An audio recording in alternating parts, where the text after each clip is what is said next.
Once upon a time, there lived a woodcutter and his wife who had 3 sons. The eldest 2 were strong and tall, and their mother and father were always telling them how handsome and clever they were. But the youngest son was, to tell you the truth, just a bit simple in the head. He wasn't very tall, and he wasn't very strong, and his family thought he was good for nothing. They hardly ever called him by his real name, but instead they gave him a cruel nickname. They called him Dummy, because they said he was stupid. One day, the eldest son wanted to go to the forest to cut wood. The mother praised him for being such a useful boy, and before he set out, she gave him some of her best fruit cake for his lunch and a bottle of wine to wash it down.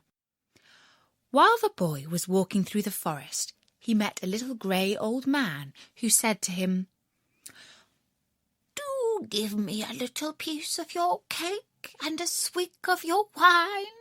I'm so terribly hungry and thirsty." And the eldest son replied, "Be off with you, you filthy old beggar." And the little grey old man went away, but not without taking his revenge. He put a curse on the boy, so that when he started to cut down a tree, his axe slipped and went into his leg. The boy limped home to his mother, who washed his wound and bandaged him. The next day, the second eldest son went out into the forest to cut wood.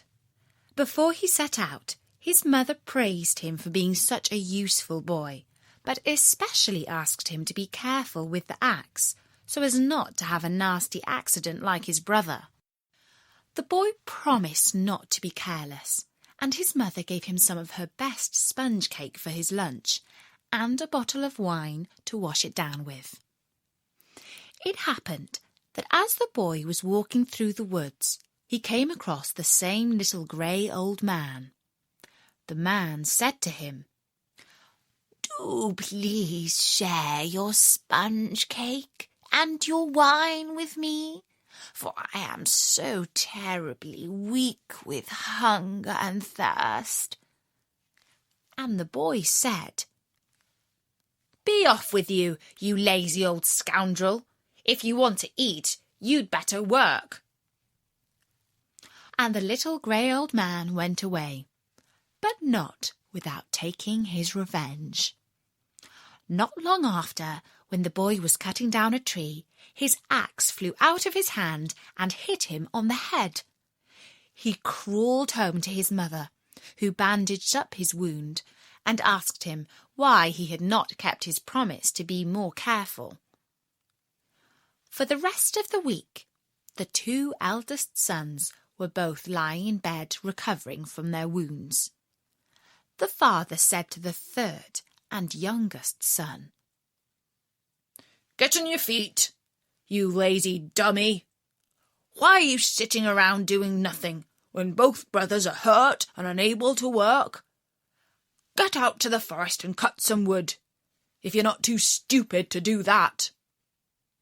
The mother laughed at him and said, "It's more likely that Dummy will cut his own head off, but it won't be much of a loss to anyone."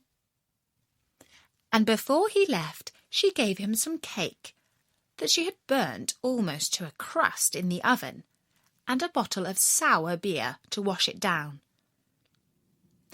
As the youngest boy was going through the woods, he met the same little grey old man who had crossed the path of his brothers. The man said to him, "Do please share some of your cake and beer with me. I am so terribly hungry and thirsty, and I fear that if I don't have something to eat and drink soon, I will surely die." The young boy replied, "Old man, I will gladly share with you what I have, but the cake is burnt and the beer is sour." "Never mind that. said the man. "I am grateful for what you can give me." And the boy and the little grey old man sat down at its hollow trunk. And so, when the little grey old man had left, the young boy, whose parents called him Dummy, took his axe and cut down the hollow tree just as he had been told. Inside he found a goose, but this was no ordinary bird, for its feathers were made of gold. The boy realised that he was in luck and thought to himself, "Why should I go home now and suffer the insults of my parents and brothers? They will take this valuable bird from me, and I shall have nothing." And so the boy decided to run away from home. He put the golden goose under his arm and set out for the town. Then he went to the inn, intending to stay there. He stood at the bar and asked the innkeeper if he would accept a golden feather as payment for his board and lodgings. When the innkeeper saw the golden goose, he readily agreed. But after the boy had gone to bed, he said to his 3 daughters, "That young boy, whose parents call him Dummy, is staying up in our guest room. But he can't be simple in the head, as they say, for he's got a valuable bird with him, a goose with feathers made of gold." The eldest daughter thought to herself, well, fancy that. Feathers made of gold. I'll pluck 1 or maybe more of those for myself. After the clock struck midnight, she sneaked into the boy's room and saw that he was asleep with his arm around the golden goose. She crept up and tried to pluck a feather, but the feather wouldn't budge, and when she tried to take her hand away, she found that she was stuck to it. She couldn't move, and she couldn't cry out for fear of waking the boy. She had to stay where she was, on her knees by the bed, with her hand on the feather. After the clock struck 1 in the morning, the second sister came into the room, planning to take 1 feather or more for herself. In the dark she didn't see her sister, but as soon as she touched her back, she found that her hand was stuck fast to her, and she had to stay exactly where she was, not moving and not making a sound. After the clock struck 2 in the morning, the third sister came in. The other 2 shouted, "Stay back!" But it was too late. She reached out, hoping to steal the feather, and found that her hand was stuck to the middle sister. The boy and the goose slept soundly through all of this. In the morning, the boy got up, paid his bill with the golden feather, and left the inn with the goose under his arm. The sisters had no choice but to follow on behind him. A pretty procession they made. Along the way, they met the bishop. "What a sight!" he exclaimed. "It's hardly right for 3 young women to follow a boy round like that." And as the girls went past, he tapped the youngest on the shoulder.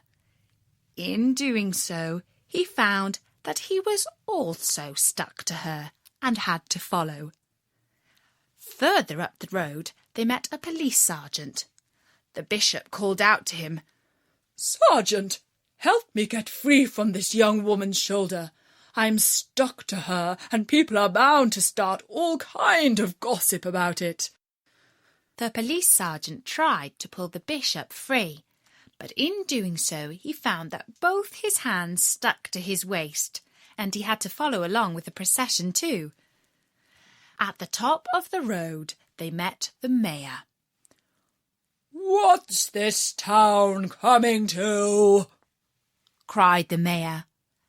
"The bishop and the police sergeant following 3 young girls who are following a young boy, all holding on to each other in a most unseemly fashion. Have they all gone mad?"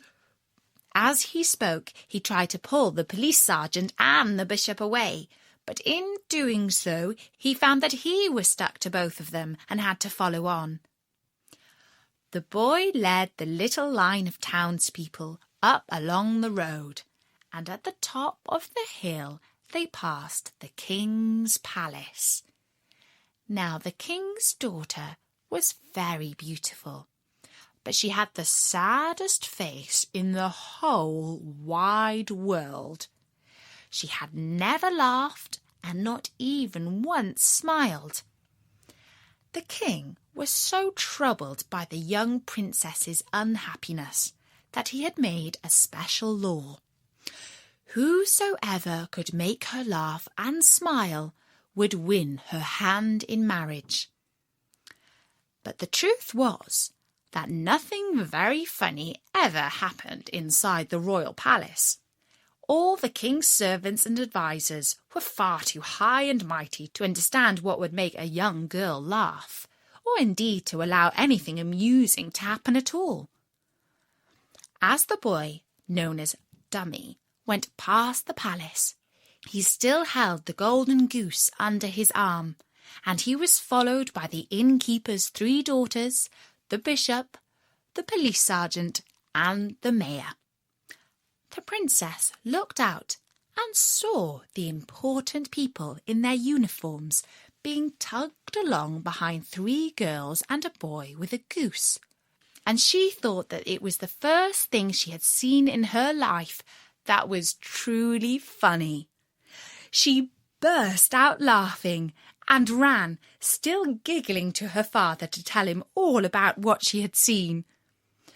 When the king looked out of his window and saw the procession, he couldn't help laughing himself. He sent for his guards and told them to bring the boy and his followers directly to him. When the boy entered the king's chamber with the followers behind him, the mayor, the bishop, and the policeman all called out angrily that he should pay for his crime with his head. The king, still laughing, said that on the contrary, he would be rewarded with the hand in marriage of his daughter, the princess. For an entire week after that, the innkeeper's 3 daughters, the bishop, the policeman, and the mayor were all stuck to the golden goose and to one another. And while they were stuck, all the townspeople and the whole court laughed and smiled at them. And the boy, whose family called him Dummy, married the princess and inherited the kingdom. He lived with his beautiful wife, and they had 6 happy, smiling children, and the palace was often filled with laughter.